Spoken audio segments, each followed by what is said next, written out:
Can you start out a successful farm growing just one crop? One crop. Yes, you can. Find out how Chris Theroux did that. Coming up. Welcome to the Growing Microgreens podcast. I'm your host, Diego, D-I-E-G-O. This is a show all about how to grow microgreens successfully. In each episode, grower Chris Theroux will share 10 plus years of microgreen experience, giving insights for people who operate or want to operate a profitable microgreens business. We'll touch on topics such as farming challenges and struggles, sales and marketing, soil and media, climate control, sanitization, and a whole lot more. As we go through this series, if you want to learn more from Chris, check out his online course using the link in the description below. Now for today's show. They weren't just buying the product, they were buying the whole package. That's how Chris Theroux was able to start out at a farmer's market, selling one crop. He started his farmer's market career, setting up a booth, selling one crop, just one, sunflower shoots. He was able to go to that market with that one crop because he was selling a product that had a great story to go along with it. It was a product that was produced hyper-locally and one that was delivered to a market via pedal power on a bike. Since Chris started his microgreen business nearly 10 years ago, he's grown that business into one that has multiple employees and one that'll do over $200,000 in sales. If you want to grow microgreens commercially, listen to today's episode. You'll see how important it is to systematize your production and constantly record and analyze your results. It's all the constant testing, analysis, and adaptation that's made Chris's business hugely successful. In this episode, you'll learn how Chris introduced a brand new crop to his market, how he priced that product, and how and why he thinks about new products to sell. With that, let's get into it. Tips and tricks for growing, harvesting, and selling microgreens as a business with grower Chris Theroux. What are the main crops that you're growing currently in your microgreen operation? So for us, in terms of microgreens, we have 4 main crops right now, which are sunflower, pea, radish, and buckwheat. So these are the sort of more substantial, more hardy, bigger crops. And then we're also playing around with basil, cilantro, arugula, kale, which are sort of a finer, more cool weather crop, more delicate crop. In terms of those 4 crops that you grow, the main ones there, sunflower, pea, radish, buckwheat, are they in that order in terms of sales volume that you do? Yeah, so it's funny. We use this lingo. I'll say, like, I need 6, 4, and 6. And it's basically, the sunflower, pea, radish, which are our main crops. And, the business was built on sunflower. My first year of production, that was the only crop I did.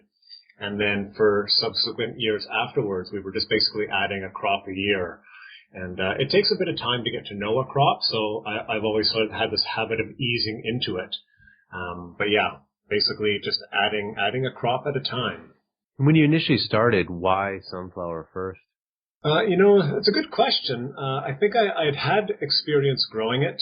I think like a lot of people, and I went through this phase of, many years ago of wanting to do more at home and be more self-sufficient. And sunflower, I think, came to me somewhat randomly. And then when I got into farming, into more substantial food production, I wanted to introduce something new to the market I was selling at. I had this sort of flashback of growing sunflower shoots, and I thought, well, nobody's growing these at the market. They're a high-value crop, and I think they're going to sell well. So I think I had enough familiarity with the crop that it seemed the logical place to start. Everything sort of built off that one. When you introduced it to your market, that's something that I think a lot of farmers face. They have a crop that they think would be successful, or they like growing it, or they like it personally. How did you introduce it to the market in a way that they actually wanted to buy it? That's a really good question, because I introduced it to the market in 2 different contexts. So when I first started growing, I was attending a farmer's market as a farmer with a wide range of produce, and I introduced this new product to what we had. And It was fairly well received, but I remember, and this is going back quite a few years, like some weeks we'd sell tons and other weeks I'd be bringing tons home. And some of that was just learning how to display that crop with the other crops, how to highlight it a bit more, probably some variation in my production capacity and quality. So it was inconsistent in sales and maybe quality, so that was a factor. So the second time I introduced sunflower to the market was when I had moved from Victoria to Vancouver, was starting a new farmer's market, and all I was coming to the farmer's market was sunflower shoots. One single product. And then it was basically have as much on display as I could, and not only highlighting, so what I wanted to do was highlight not just the product, but the context of the product. So the two other things that were the main part of the context were it was grown in the city, so it was building on some urban farming momentum that was happening in Vancouver, and we were transporting it to the farmer's market by bicycle. And so the feedback I got in the early years is people liked the product, but they weren't just buying the product, they were buying the whole package. They liked everything that was surrounding the product. So those supporting characters, we'll say, really helped, highlight the product itself. That's interesting because you always think farmer's market, and I think a lot of new farmers want to come with dozens and dozens of crops to put on display, and you rolled in with a story in one crop. And was that pretty successful from the get-go, or was there some really bumpy, rough weeks in the beginning? Well, you know how memory is, and I remember it as being awesome. But I'm sure if I was to go back and look at my records, I'd see one week where we did, $700 in sales at a farmer's market, and another week where it was $200. But in general, I seem to recall very consistent, right from the beginning and still to this day, like a very regular customer base. And one thing about the sunflower is a lot of people don't know about it, but a decent enough portion of the population do know about it. They really like it, and they really find it hard to find it in a good quality product at a good price.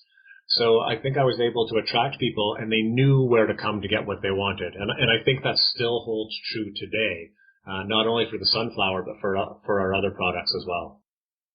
For the people that didn't know about it, what was kind of your pitch when they came up and said, what is this? What do you do with this?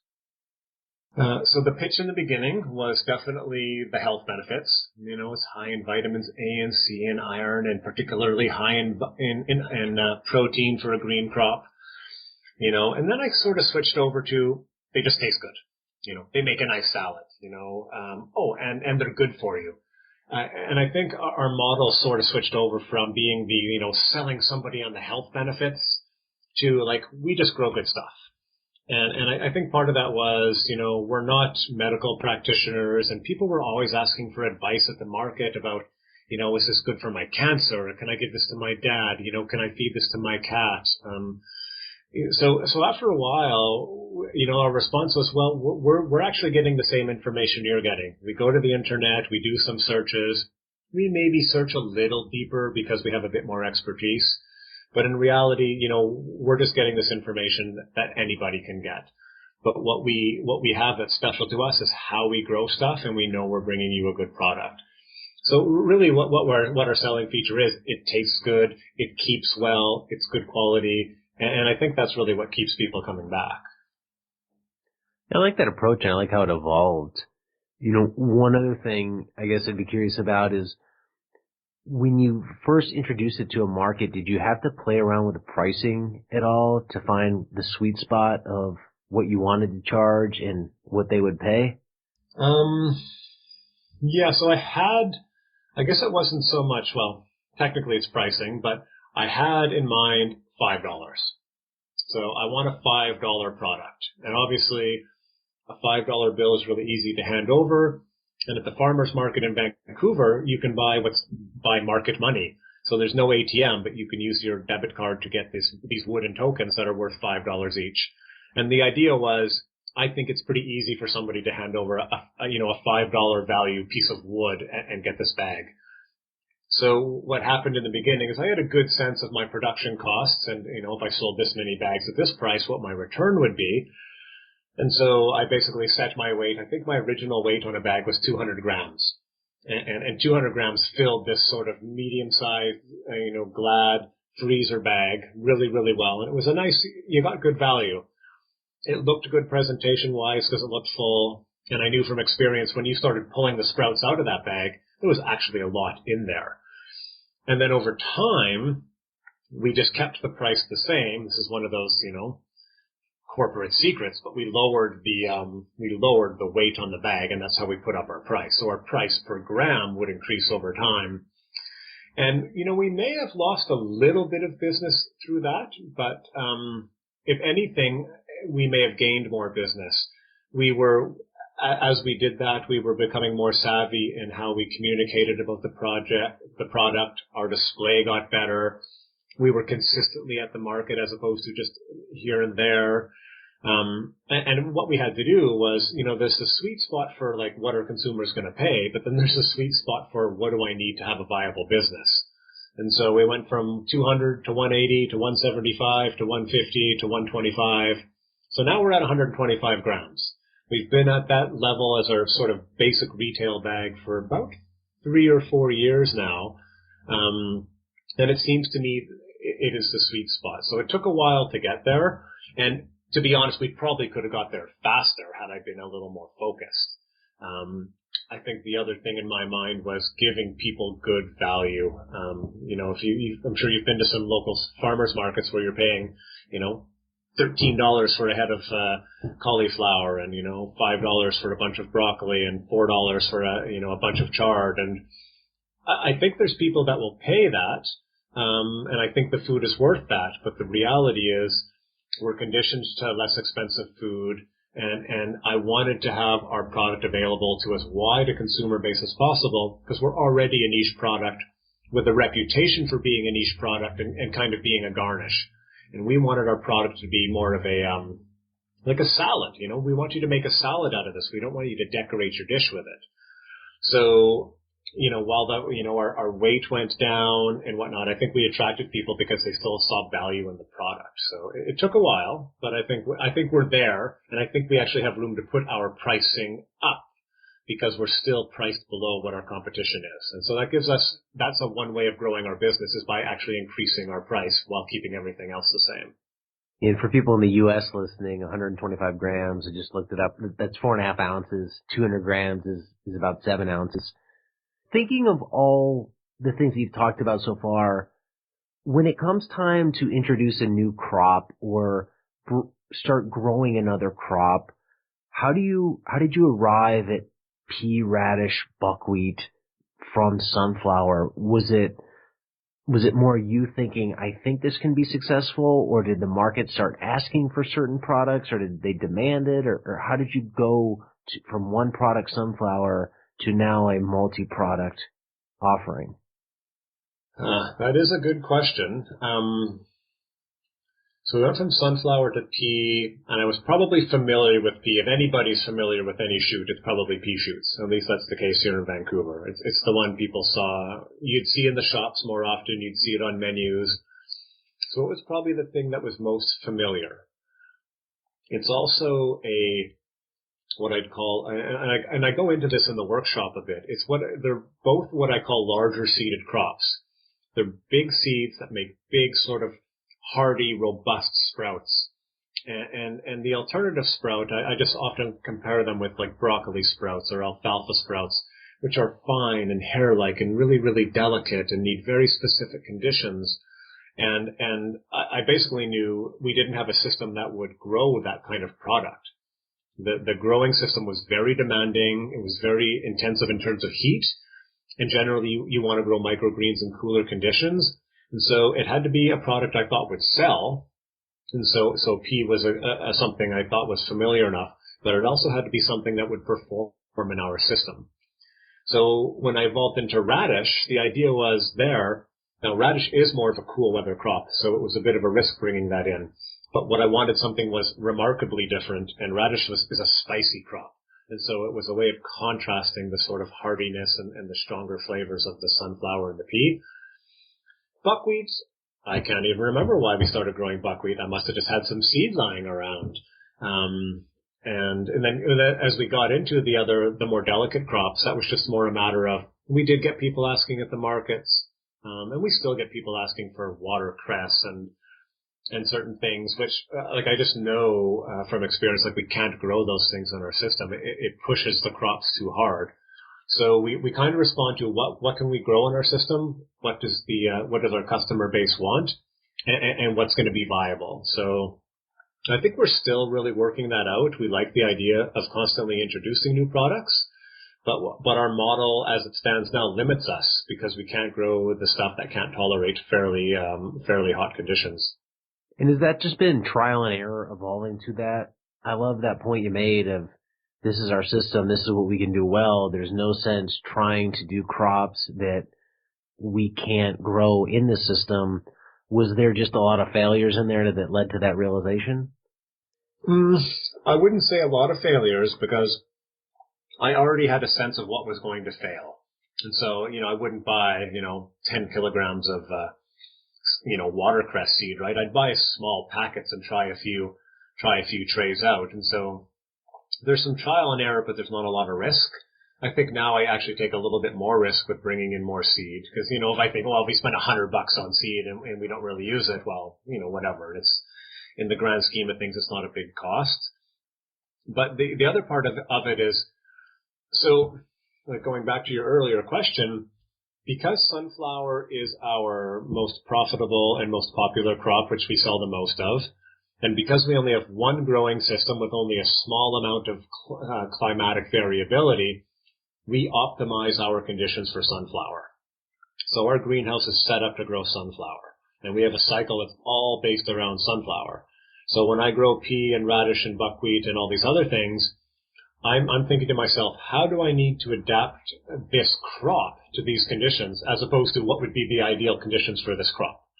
And so the thinking is a little bit different in that way. And we've just learned some strategies, and over time, partially I don't even know what those strategies are anymore, because the crops always come out good. And I remember having, failures in the beginning. And part of it is just understanding which crops aren't going to do well.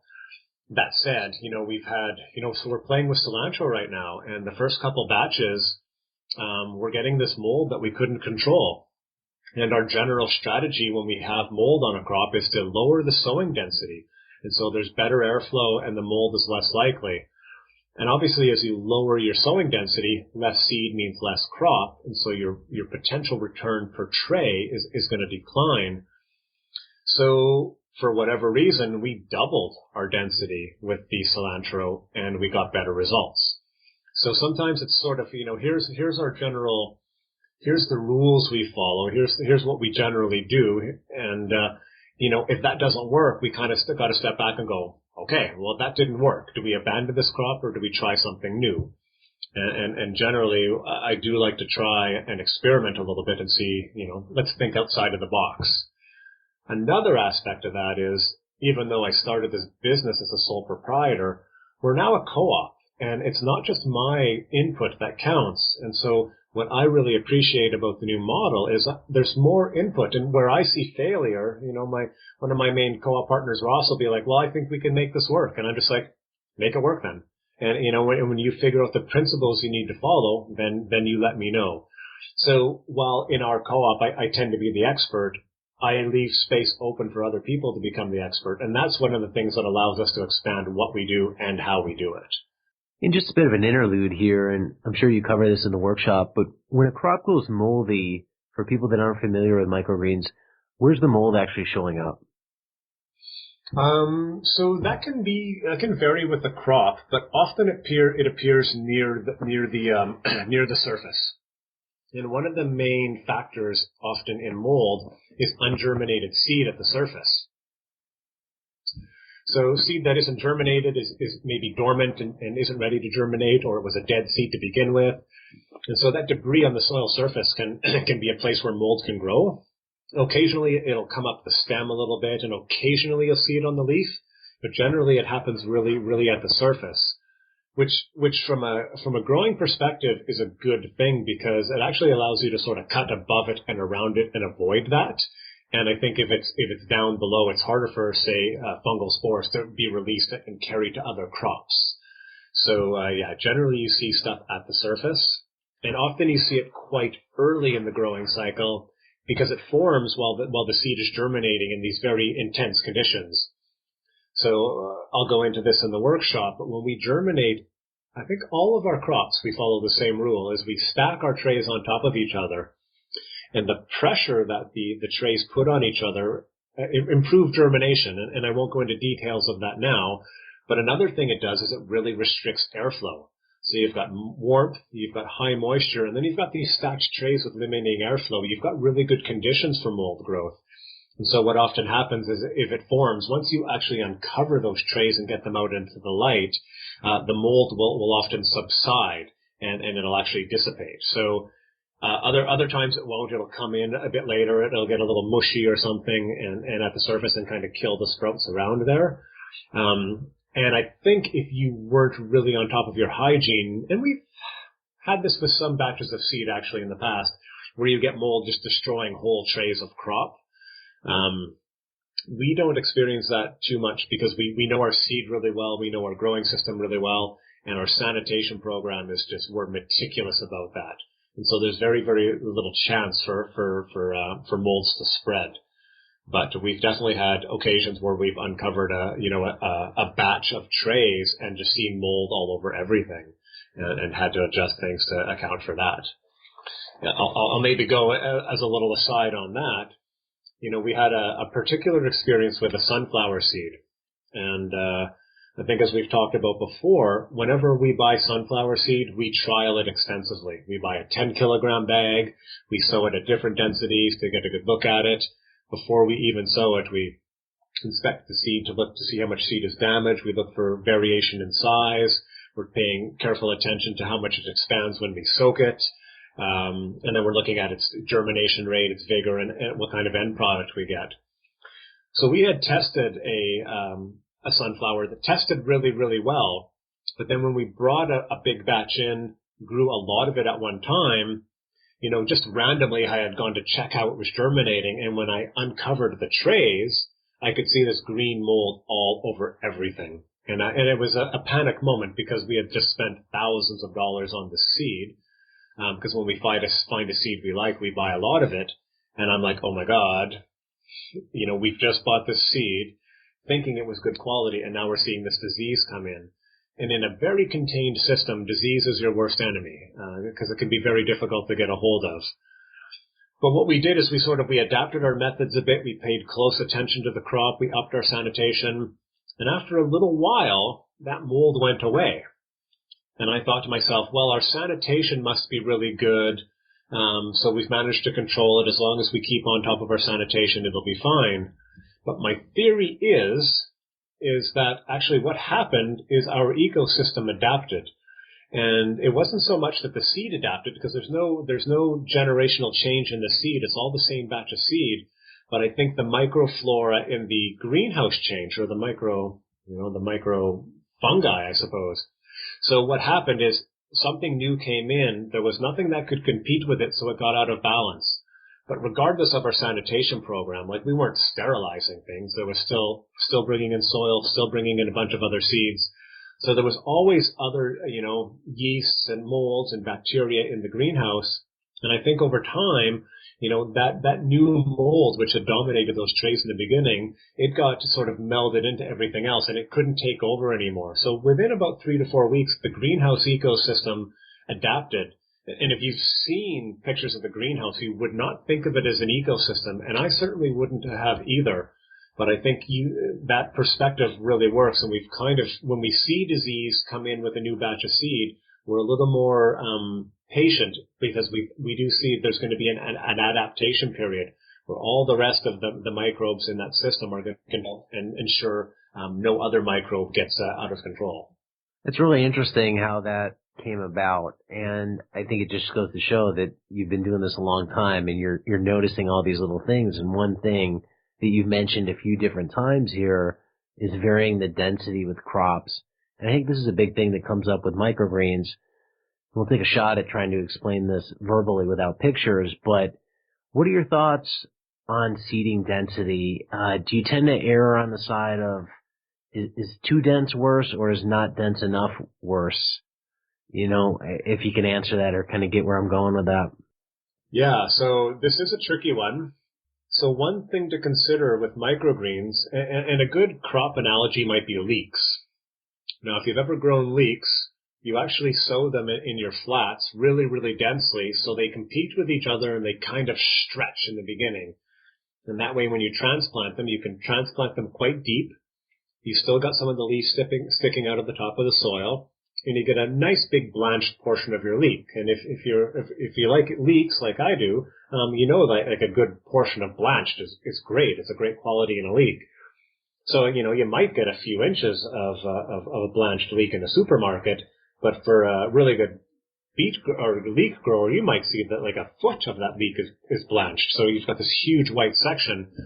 So that density is one of the things that creates the characteristics and quality of the crop.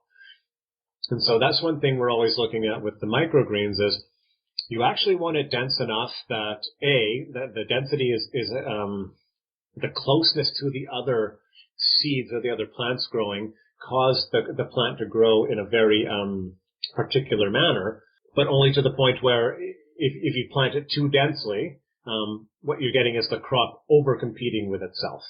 And so then you get, not enough space for light, not enough space for rooting. And as your density increases, as we just talked about, your risk of disease increases because airflow is very, very limited.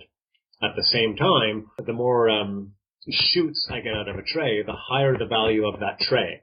So if I can, and I remember this with a crop we had, we had to sow it at a lower density for whatever reason because at a higher density it just didn't perform. And on our Friday harvest we were sowing 75 trays. And then we got a new seed in and we could increase the density and get the same yield in 40 trays. So when you're working in a limited space, you want your yields to be as high as you can per tray, and therefore you want your seeding density to be as high as you can per tray. And I think there's when I did research in the beginning, I was able to create a graph which showed, on your XY axis, as your seeding density increases, your yield increases. But then it starts to create an arc and it plateaus and then it starts to go down. And so once the crop starts over competing with itself, your yield actually will decline. So you want to find the sweet spot in terms of where your density is. Well, right there, in terms of a crop over competing, what's a sign of that? So disease is definitely a sign. Another thing will happen is you've got like seeds that they're immature. So you've got like tall crop and then you've got lots of smaller shoots in between them that are sitting on the surface. And once again, those are the ones that might be more vulnerable to disease. But with something like sunflower, for example, the smaller shoots that are sort of hidden in the stems of the bigger shoots, they don't shed their hulls very easily. So when I'm cutting my crop, I'm actually going to get more hulls in there because I've got all these immature seeds. So that makes our hull separation process much more labor intensive. So it does vary per crop. With pea, for example, they don't have hulls. The seed sits on the surface. And so that doesn't apply. But if I oversow and I get clumps of seed that are piled up on top of each other, even when I put pressure on that seed during the germination stage, if that seed isn't in contact with the soil, it's not in contact with the moisture within the soil, and then it's not going to germinate as well. So your germination rate can go down because there's no contact with the moisture.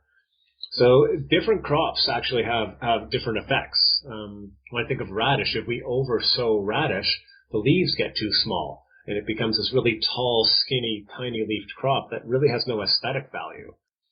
So what I'll often do, if my base measure of something is 250 milliliters or 1 cup, I'll start a tray at 1 cup, and then I'll do one at a cup and a quarter, and a cup and a half, and a cup and 3/4, and, basically, even up to 2 cups, and then I'll go down the other way. And I like to look at it in extremes. Like imagine I put 7 cups of sunflower seed on a tray. Like if you visualize that, you're like, that just isn't going to make sense. And then I go, well, what if I put 3 seeds on the tray? And you visualize that. Well, they're not going to have enough power to germinate and push that tray up, and they'll be long and spindly because they're not holding each other up. So the sweet spot kind of comes from experience, and it's actually going to change with seed. So when we get sunflower seed in, we change the sowing density with almost every batch because each seed is a little different. What are some crops you suggest that you think are relatively easy to master versus some others? Well, I've often always told people to start with sunflower, but upon reflecting on that, maybe it's just because I started with sunflower, and it is a crop that's fairly consistent. But when I think back, it's a crop we've had our fair share of issues with. And one of the reasons is each seed batch is different. So I think it's a crop that, you get this sense of, oh, I know how to grow this. And then you get a new batch of seed in and it does completely different things. You're kind of starting from scratch again. So when I look back at the crops we grow, when I think of the ones we've had the least amount of trouble, are the most adaptable, have the least amount of disease, it's actually radish. So radish we found is a very easy crop to sow, to grow, to harvest. The thing with radish is it's a very particular crop. It's spicy, and not a lot of people like that. It's got a particularly radishy flavor, which a lot of people might not like. So I still tend to push people towards the sunflower. But yeah, in terms of ease, of actually growing, radish is a very, very easy crop. Pea itself, I think people gravitate to because it's familiar and it can be easy. I know over the years it's the crop we've had the most disease trouble with. And so we never see disease in it anymore, and I wish I could tell you why that's gone. I don't think we've changed our practices that much, and it, once again, could just be we've got much better seed now. So it grows fairly easily, but the disease we found was really hard to control at times. So that's something that really turns people off of microgreens, is when they start seeing disease and crop failures. Once again, once you understand that's the seed, in some cases, maybe, allows people to take a bit of pressure off themselves to always be producing, the perfect tray of sprouts. Sure, yeah. I mean, you see disease, you realize, hey, a lot of money has just gone down the toilet, and a lot of people don't want to push through that and do all this experimentation to really fine-tune it. When it comes to sunflower seeds, I was just on tour with Curtis, and one question we constantly got, it seemed like, was how do you get the hulls off your sunflower sprouts? And one thing, it sounds like from hearing you, is plant them at the right density. Yeah. So part of it is the seed.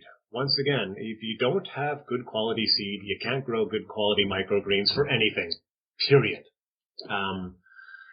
But the density is important, and growing it to the right maturity is important. So once it gets to a certain point, like, it's very hard for the hull to still hang on because the leaf is too big. It just pops off. The trick is not growing it to be over mature, because then you start getting a set of true leaves forming and the crop starts to get bitter.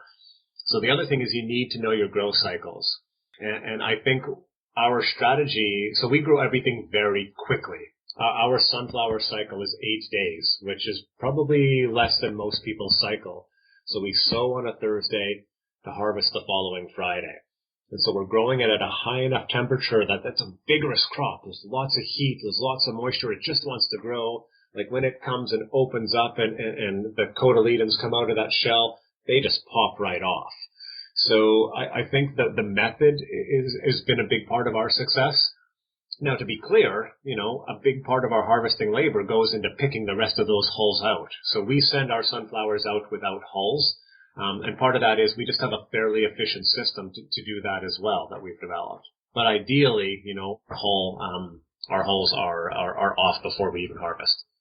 In terms of all these crops that you grow, in the previous interview we did, you said you guys are known for big crops. In terms of that, do you mean that you're just growing bigger micros like the sunflower shoots, the pea shoots, the buckwheat shoots? Or do you mean you're actually growing big sunflower shoots, big pea shoots, big buckwheat shoots? A little bit of both, I suppose. So once again, if you were to imagine going to a high-end restaurant with a nice salmon dish with a maple glaze and a radish shoot garnish, that radish shoot's going to be maybe 1.5 inches tall with 2 little leaves on it. And it actually is a very nice little garnish, but it has very little food value. So we tend to grow our radish taller with longer stems, which I don't think it has that same aesthetic on a really fine dining dish, but that's not our target market. It looks perfectly fine in a salad mixed with other shoots and other greens. So we grow the bigger seeded stuff that tends to grow a bigger, hardier crop, and we grow them to a bigger size as well. We do both. So it's a different market. We're trying to get away from this microgreens are garnish. Microgreens are, these spindly little things. Our sunflower, they're very hardy, very substantial crops. And I think that bigger size actually contributes to their storage ability as well. So from a chef and consumer perspective, a microgreen that has good storage value, is a very sought after quality for people. For people at home listening to this, how big would you say your sunflower shoots are when you're harvesting them? How tall? So I'm just checking. So like a very, very tall sunflower shoot would probably be up to maybe 7 inches tall. Now we actually try to harvest them a little short, well, depending on our market. So, when we're cutting now, we do our retail bags first, and this is like stuff people are going to buy in the grocery store. They're probably not as worried about presentation, so we cut those a little longer. But the stuff we start cutting for the restaurants, we're probably cutting at about 4 inches tall, maybe a little taller. So yeah, maybe 3.5 to 4 inches. Yeah.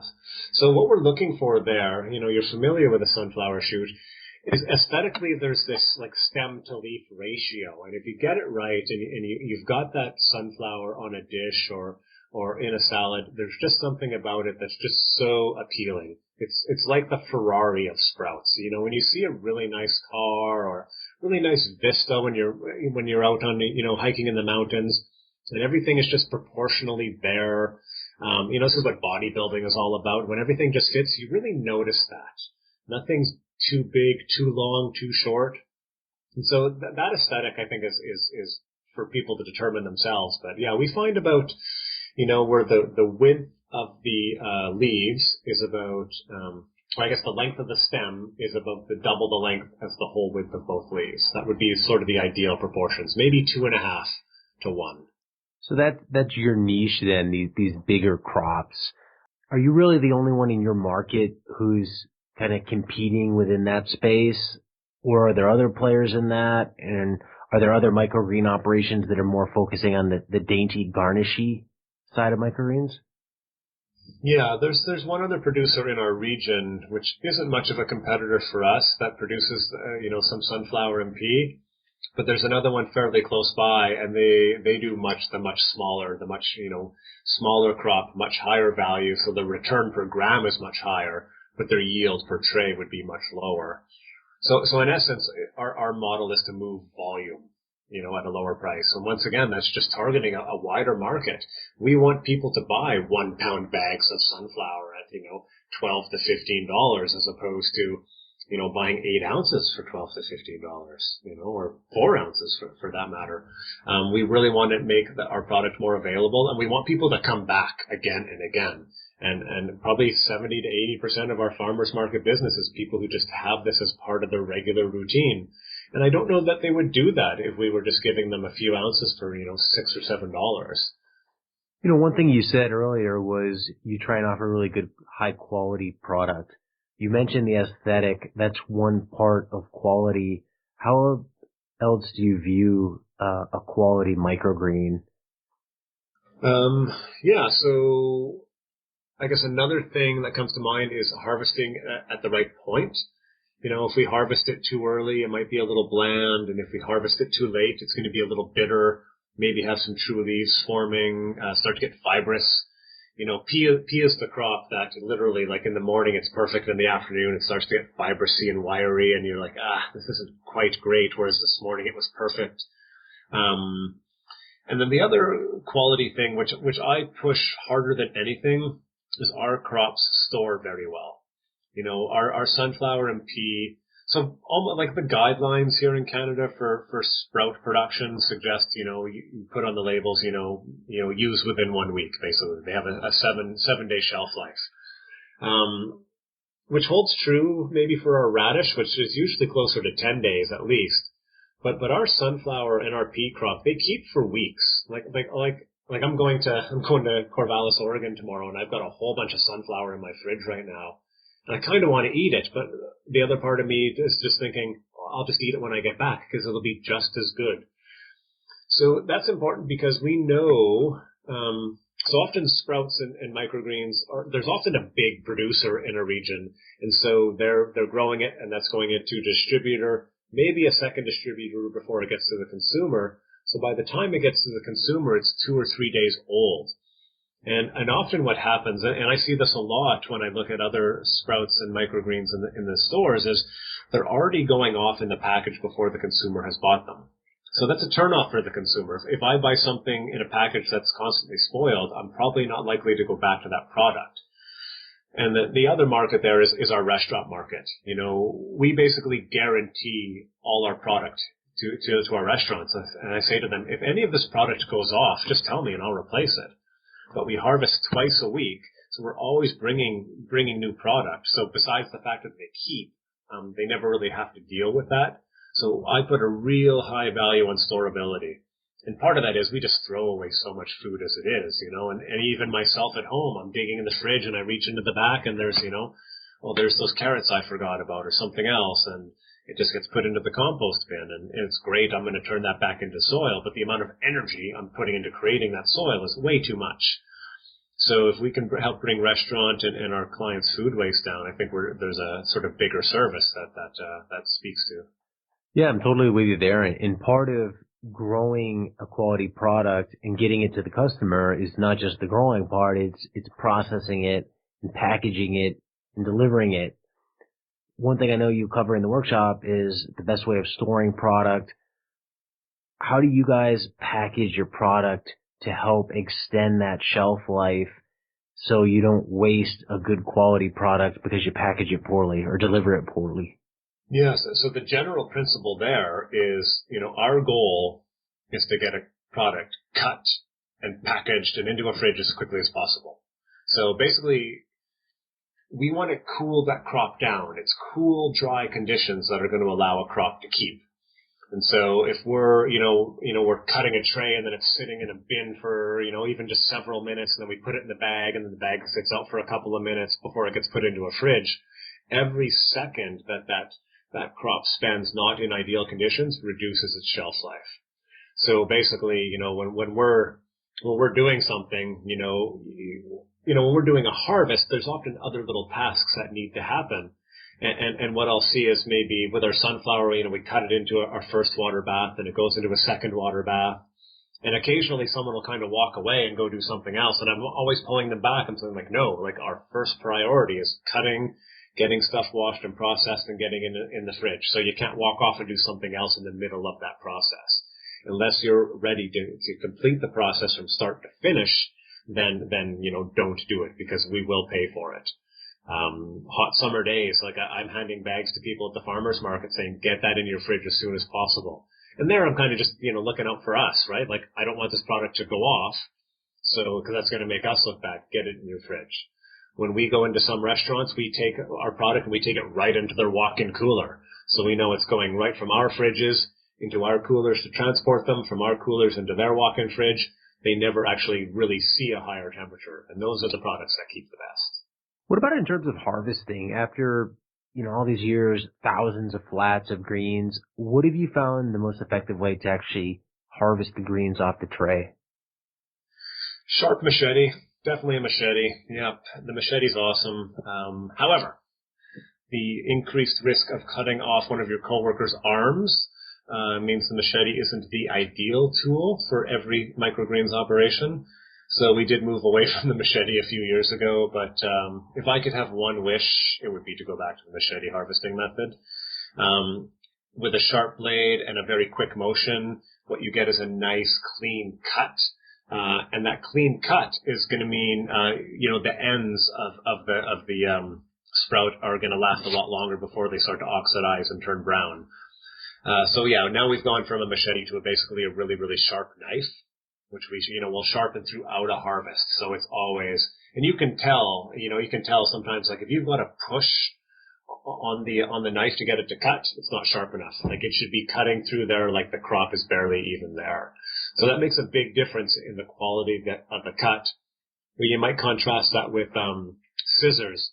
which scissors don't cut like a knife does. It's two surfaces passing each other, and they kind of tear. And we can see a very clear difference when we cut a crop with scissors and with a knife in that crop storage ability. So just that alone actually makes a very big difference. Yeah, a lot of really good tips so far in here. Kind of going back to the big crops versus the dainty crops. I know those are your big four, the sunflower, pea, radish, buckwheat, but you also grow some other crops.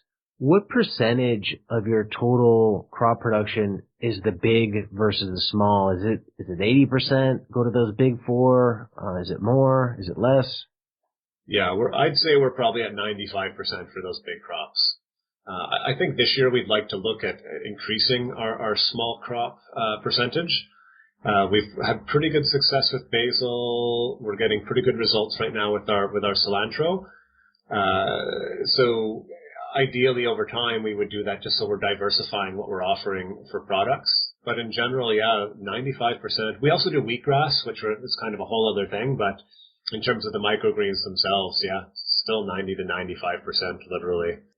You know, basil is one thing. I know you talked about it in that video where Curtis interviewed you in your greenhouse, and you were saying you're working on trying to grow that because you guys could produce that when nobody else has it and take advantage of market conditions.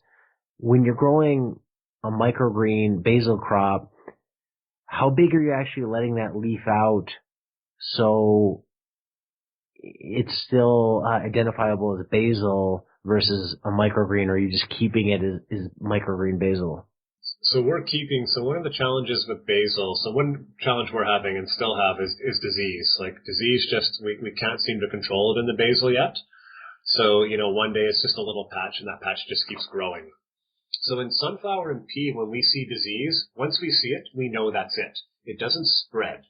But in the basil, we notice it spreads. So that's been a number one challenge. The other thing is basil's a relatively slow growing crop. And so if we want to get a bigger leaf or a bigger crop, it has to stay in our system for longer. And so we're talking 3 weeks.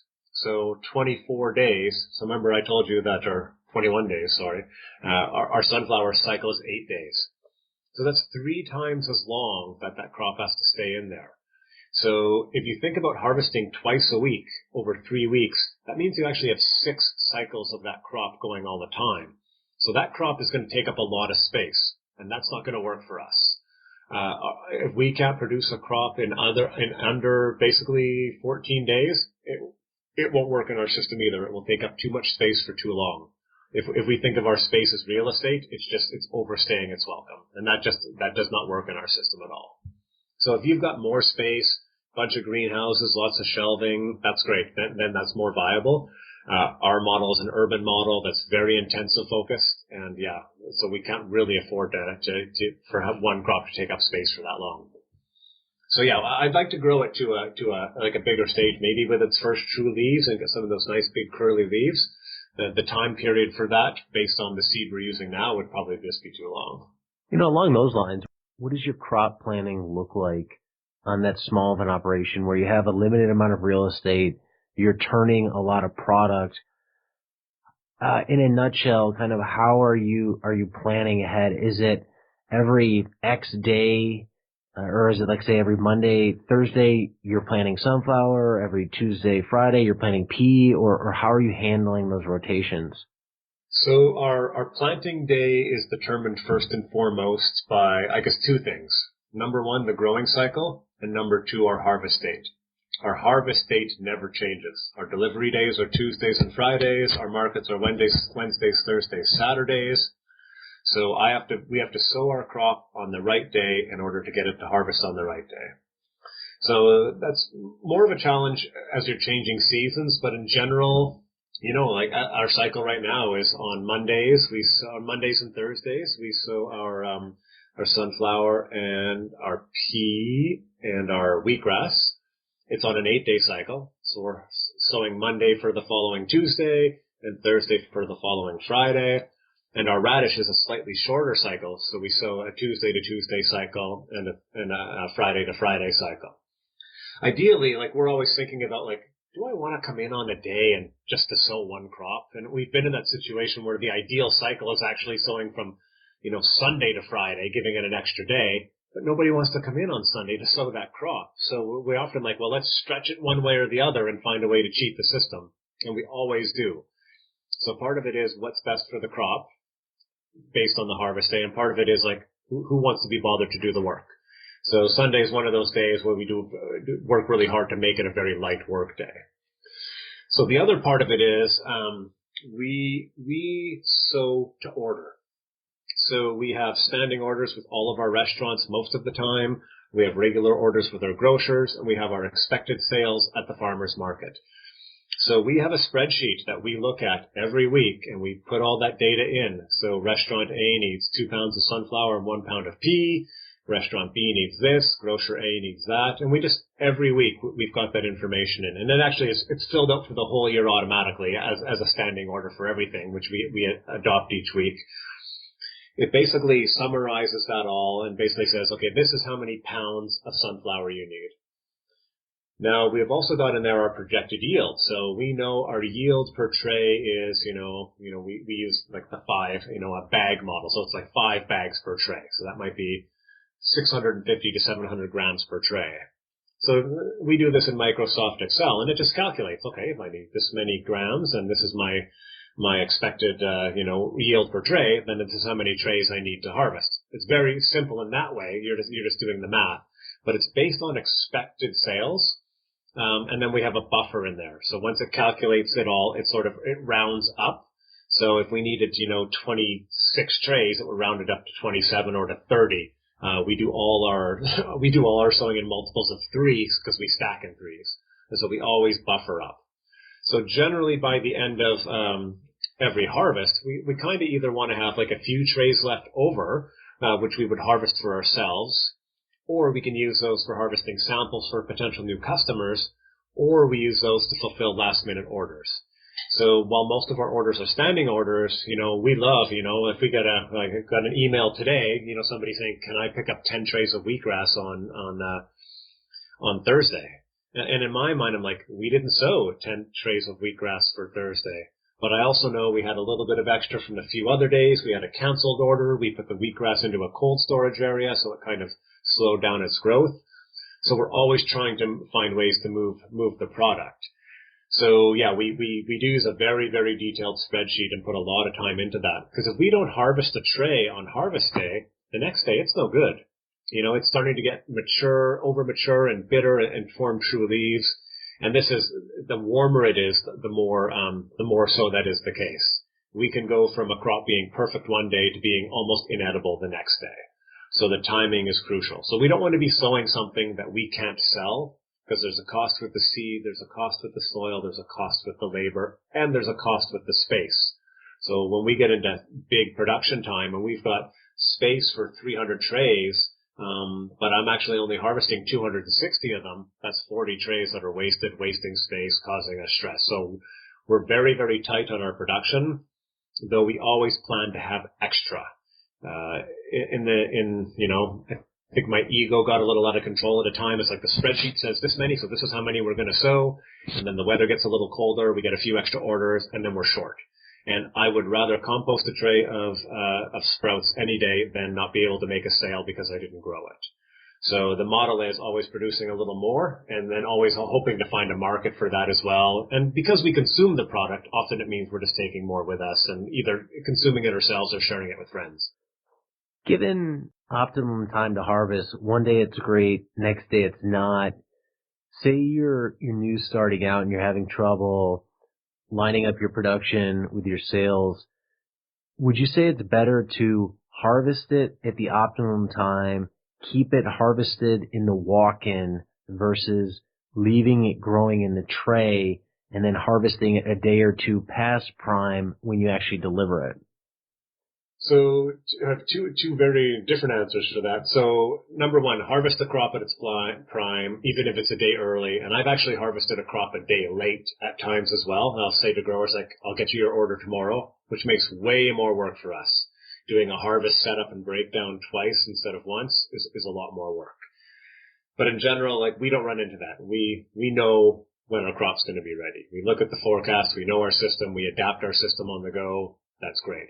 So if we have to harvest a day early and put it in the walk-in cooler, we know our product keeps for 2 weeks, so we're not stressed about that, even though we still want to have the best product possible. That said, instead of cutting the product and putting it in the walk-in cooler, I would actually take the whole tray and put it in the walk-in cooler. So, we optimize our growth for harvest on Friday. If I had a bit more disposable income and a bit more space, we would actually optimize for perfect growth on the Thursday. Thursday, we would take our trays and put them in a walk-in cooler, which would basically just stop their growth. It would cool the crop. And then when it comes to harvesting, we're actually harvesting an already cooled crop. That would actually extend our life even more and give us more flexibility. If we needed that extra day, we could give it. But if we had it already, we would just take that crop, put it in the cooler, and leave it there. And I think it's a method some of the bigger growers do. I think if you've got the walk-in space, which you might if you're incorporating microgreens into an already established farm, then use your walk-in cooler to slow down growth of the tray. So this time of year, I'm in Vancouver. Today is probably 3 degrees out there right now. So we've got our greenhouse where we grow stuff, and then we've got some outdoor benches that are covered and protected. And so when we want to stop a crop from growing, we just take it and we put it outside. And so it kind of just sits and waits. And that's exactly what happened with our wheatgrass. So the wheatgrass order for 10 trays that came out of the blue, we have those trays because they've been sitting outside just basically just waiting. They're not growing, they're not dying, they're not using a lot of water, so they're just kind of there. And they can sustain themselves in that state for quite a while. So that's given us a bit of flexibility and allowed us to have a crop for a sale that we might not have made, obviously, if we didn't have that crop. It's really amazing. It's kind of blowing my mind thinking about all this, all the intricacies and little nuances of the system and how much data you're actually keeping track of and how much experience and wisdom you've kind of gained over thousands of trays, all these years of doing this. This is one thing I love about you and how you approach this business. It's very systematic. It's data-driven. It's observation-driven. And a lot of that is what goes into the Growing Your Microgreens Business Workshop. Can you talk about that workshop a little bit and what people can expect? I like that we've covered a lot of the same materials that we'll cover in the workshop. And I think my experience with learning things, especially, over the internet or in workshops, is I often leave them being maybe really inspired about the product or something, but I just still don't get the process. Like I can't visualize how I'm going to do that. And so what I really try to lay out in the workshop is like how you're going to do this. When I say you need to, cut a crop and get it into a package and into a fridge as quickly as possible, how are you going to do that? And so by using, some of our processes and showing the visual images, talking about the infrastructure that we use to do those things, by showing the systems that we use, by showing images of those things, and talking about, the infrastructure and the processes, I think people, as we're, and I see it all the time during the workshops, like people are like, I just see it. And they kind of want to run out of the classroom and start setting it up. So I really give that sense. When people leave, I want them to know like, oh yeah, I can just go set this up and I get it. And people will still run into challenges, but once you've seen images and seen the process and have a sense of the equipment you need and the space you need and what that looks like in different iterations, it makes it easy to set up. And I think that's key for people. So basically we've done the work for you. Like that's what you're paying for, like to not have to do that work, right? So I do find there's a lot of value in that. So the workshop is very much focused on the practical things you need to do in order to get, in order to produce this product and get it to your customers. There you have it, grower Chris Theroux on starting and growing a microgreens business. Overall, I thought there was a lot in this episode. I hope you got a lot out of it. If you want to go more in depth with Chris and learn more, check out his online course using the link in the show description for this episode. It's an in-depth 6-hour course that covers all aspects of commercial microgreen production, from equipment to infrastructure to seeds to hygiene to crop planning to production to harvesting to packaging to transport and regulation. He covers it all. At the end of the day, you're going to leave this workshop not only with a greater understanding of intensive microgreen production, in addition to having a greater insight into how to grow food effectively on a small scale. All this content is based on Chris's real-world experience growing microgreens commercially for the last 9 years. As you heard in this episode, he spent a lot of time dialing his systems in and trying a lot of things out. You can benefit from all his trial and error as he distills it down in this workshop. If you want to produce microgreens commercially, I can't think of anyone better to learn from. Learn more about that online course using the link below. That's all for this one today. Thanks for listening. Stay tuned for future episodes all about microgreens with grower Chris Theroux.